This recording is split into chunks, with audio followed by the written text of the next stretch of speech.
বিকু বিকু খাবে ওলে বাবালে বিকু বিকু আয় না বিকু আয় না বিকু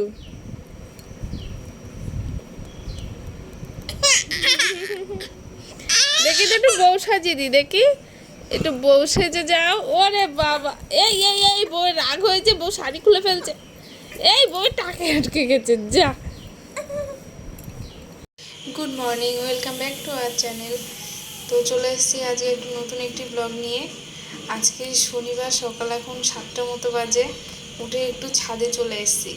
এসে দেখো ফুল গাছে কত ফুল শুকিয়ে শুকিয়ে আছে, তো এগুলো একটু পরিষ্কার করে দিই। কত ঘাস হয়েছে, আবার ফুলগুলো কি সুন্দর লাগছে দেখতে। বৃষ্টির জল পুরো একদম পুরো ফুলগুলো পুরো চকচক করছে। সকালবেলা ঘুম থেকে বাবুকে তুলে আগে খাইয়ে নিলাম, ওর সাথে একটু খেলা করে তারপরে রান্নাঘরে এসেছি। দুধটা একবার ফুটিয়ে নিচ্ছি, দুধ দিয়ে গেল একটু আগে। দুধটা এই যে ফুটে গেছে, এবার ওর খাবারটা করব। আর একবার সকালবেলা 6টার সময় খাইয়েছি একবার, এখন 10টা মতো বাজে।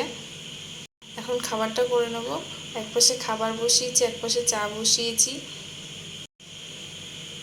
এরপরে জামা কাপড় কাচতে দিয়েছি, ওইগুলোকে এবার শুকোতে দিয়ে দেবো। হাতে কাচিনি, মেশিনেই কেচেছি, ওয়াশিং মেশিনে কেচে দিয়েছি।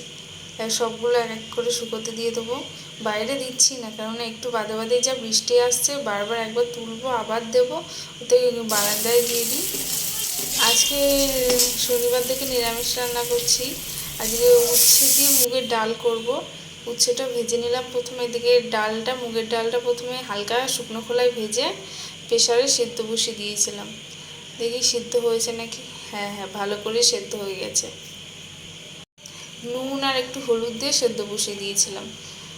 এবার এই উচ্ছেটা নামিয়ে নিয়ে ওই কড়াইতে একটুখানি তেল দিয়ে দেবো, আর দুটো শুকনো লঙ্কা, একটুখানি তেজপাতা আর একটুখানি জিরে ফোড়ন দিয়ে দেবো। শুকনো লঙ্কাটা যে কালো হয়ে যাবে তখন দিতে হবে, জিরেটা দিয়ে বেশি কালো করলে আবার বন্ধ করবে। এবার ডালটাকে ঢেলে দেবো এর ভিতরে। ভালো করে ফুটে গেলে, ভুলেই গিয়েছিলাম, আদা আর একটুখানি কাঁচা লঙ্কা বাটা, এটা দিয়ে বেশিক্ষণ নাড়ানাড়ি করা যাবে না, তাহলে আদার গন্ধটা চলে যাবে। কোনোরকম একটু নেড়ে এবার ডালটাকে প্রেসার কুকার থেকে নিয়ে প্রেসারের মধ্যে ঢেলে দেবো, আর কিছু করতে হবে না। ডালটা একদম গলে গেছে। সামনে একটু জিরের গুঁড়ো দিয়ে দিলাম, এবার ডালটাকে ভাত করে ঢেলে দেবো। ডালটা ঢেলে দিলাম। এবার এটা একটু ফুটে, একটু ঘন হয়েছে নাকি, হ্যাঁ বড্ড ঘন হয়েছে, একটু পাতলা করতে হবে। একটু নুন, একটু সামান্য চিনি দিলাম, ডালে একটু চিনি দিলে ভালো লাগে খেতে। দিয়ে এবার ভালো করে একটু ফুটে উঠলে পরেই দেখিনি নুনটা ঠিক হয়েছে নাকি। হ্যাঁ হ্যাঁ, ঠিকই হয়েছে, একদম ঠিক হয়েছে। এবার এটা একটু ভালো করে ফুটতে থাক। এবার উচ্ছেগুলো একবারে দিয়ে দিলাম, দিয়ে এটা একটু ভালো করে ফুটিয়ে নামিয়ে নেবো, তাহলেই হয়ে গেল ডাল।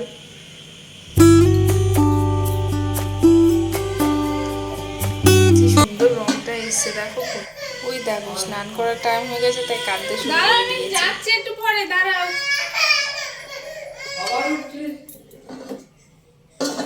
এবার ঢেলে নিই। ওই একাই শিখেছে। যা সুন্দর গন্ধ বেরিয়েছে ডালটা দিয়ে, খুব সুন্দর গন্ধে খিদে পেয়ে যাচ্ছে।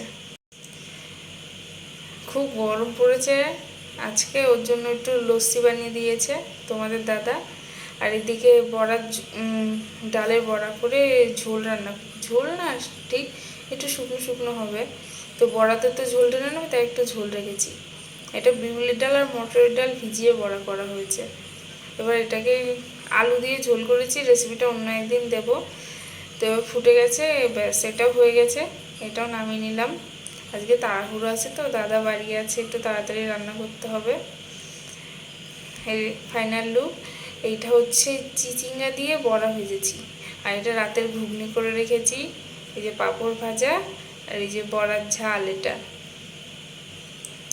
এই বড়াটা দুর্দান্ত খেতে হয়েছিল, খুব সুন্দর হয়েছিল।